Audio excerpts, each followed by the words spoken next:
some stuff's happened on the financial markets that was unexpected. And weirdly enough, I'm going to go to Newsmax and the Malkster, Michelle Malkin, to give an explanation of the financial difficulties that have occurred during the last week.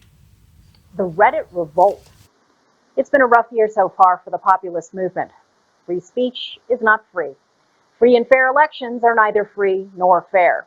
And the free market has been rigged to enrich the politically powerful and connected in Silicon Valley and on Wall Street, while middle Americans have suffered economically, emotionally, and mentally through endless riots and lockdowns.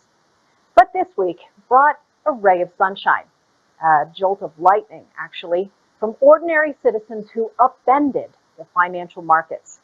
As you've all heard all week long here on Newsmax and across social media, amateur investors on a Reddit forum called Wall Street Bets banded together to drive up the stock price of an ailing video game retailer called GameStop. The stock soared nearly 2,000%. Wall Street panic. Big tech, big business, and big government all immediately moved to crush the Reddit revolt. Woke investing apps like Robinhood served the oligarchs instead of the people by restricting the little guy's trading activity. In a tweet, Robinhood company officials gravely announced, "In light of current market volatility, we are restricting transactions for certain securities to position closing only." In other words, they let people sell the stocks but not buy them. Why are all the bigs so afraid? It's because young Generation Z and millennial keyboard warriors in their basements with names like, yes, Roaring Kitty, succeeded in doing what thousands of violent, smelly Occupy Wall Street rioters failed to do a decade ago. In a breathtaking act of collective bluff calling, the internet investors brought hedge fund managers to their knees and literally made billionaires weep. I mean, I think it's kind of obvious people can not only see the emotion on your face, but hear it in your voice when you talk about this, Lee. Why?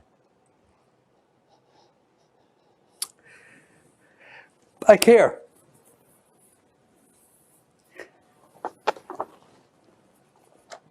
That's it. Uh-oh, spare us the crocodile tears.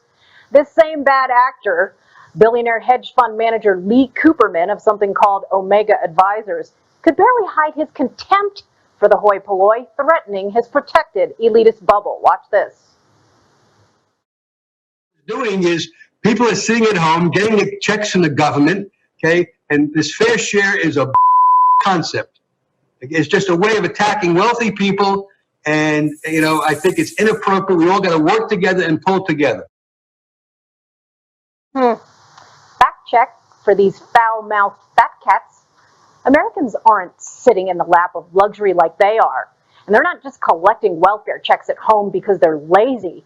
Never forget that hundreds of millions of hard-working workers were forced to stay at home. Forced. Countless small business owners were forced to shut down under penalty of law. COVID control freaks deprived our best and brightest of the ability to earn an honest living. Massive and ongoing pandemic infringements on our freedoms to live and work and play and learn lined the pockets of the nation's wealthiest CEOs. Just this week, a new report by the Institute for Policy Studies found that the collective wealth of America's 660 billionaires rose 39% since COVID-19 was declared a pandemic virus in March 2020. Jeff Bezos of Amazon, Elon Musk at Tesla, Microsoft's Bill Gates, Facebook's Mark Zuckerberg, and Berkshire Hathaway's Warren Buffett all led this privileged cabal of pandemic profiteers who have collectively amassed more than $1.1 trillion. The masters of the universe don't deserve a pity party, and neither do the professional pushers around of profits. Plain and simple. Institutional wealth managers done got outplayed. It's not personal. It's business, baby.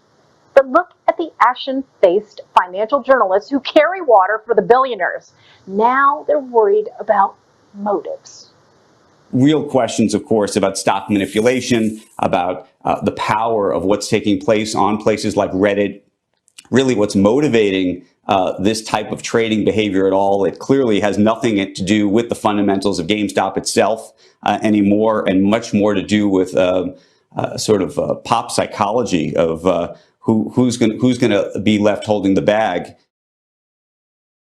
You know what the silver lining in all of this is?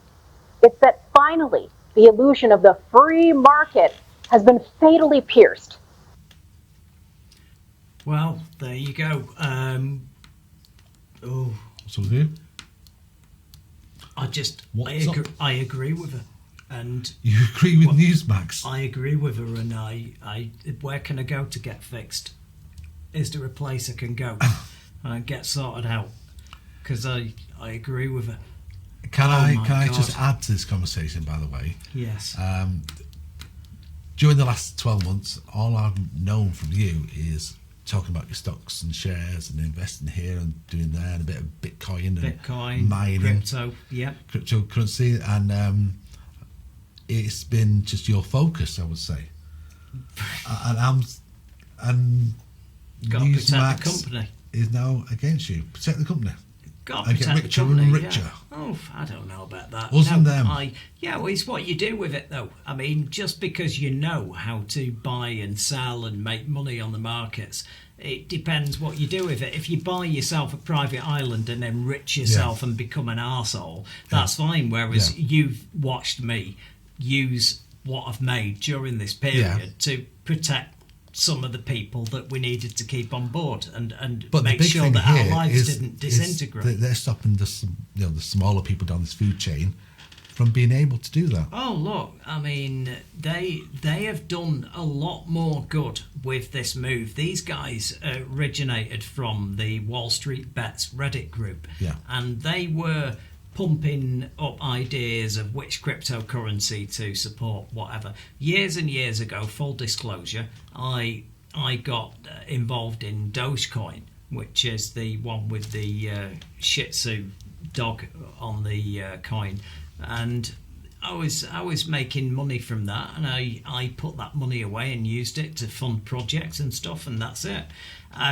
These guys are actually on the right side of history. I mean, they've looked at when COVID hit, a lot of companies bought shorts, meaning that they bought contracts that these companies like AMC, Nokia, and the GameStop shop would go bump, and they would get paid a fortune if that happened. And these guys went, they've done that. We're going to just buy shares, all of us. So they use the Robinhood app, which is an app that doesn't have this minimum amount where you can only purchase a minimum of 50 shares or whatever. It allows you to buy with, if you've got $1,000 or $2,000, you can still start to buy and sell shares. It's trying to democratize the process. And then suddenly when this happened, they started to buy GameStop, and it went through the roof. It went from a few dollars to $300. And then suddenly Robinhood and lots of other brokers, by the way, not just them, suddenly went, we're not taking purchase orders on these stocks now. So you go, okay, so you're happy to take, if this is a situation where you look at it like a bookie, they're suddenly going, well, we're losing the bets now, so we're not taking bets anymore. So everybody kicked off about that. Now, what these guys have done, I just want to give you a little bit of more information so you can make your mind up on whether or not you're on their side or not. The Wall Street Bets guys attacked the next target was AMC after GameStop, and they went with AMC, and they pushed that price up to the point where the company made more money. Bear in mind, they're running the cinema chains all across America into Europe. They were a massive concern, and they were up for a $300 billion payment on a loan that they couldn't match. And they did this the week before, and not only did they make the loan payment, they've given them the profits on 10 years of successful trading overnight.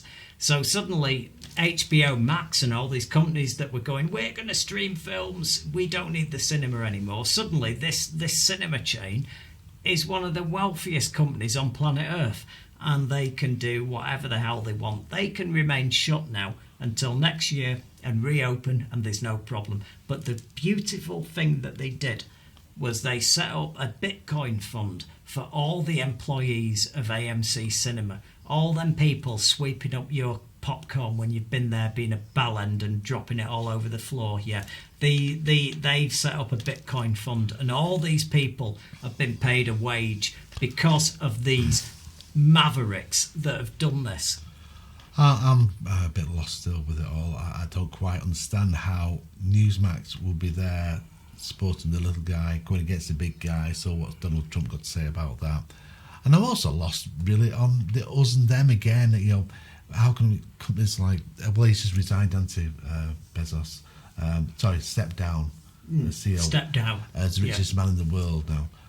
It's us and them, and it's the ruination of the Western world, I think. The divide is getting bigger and bigger.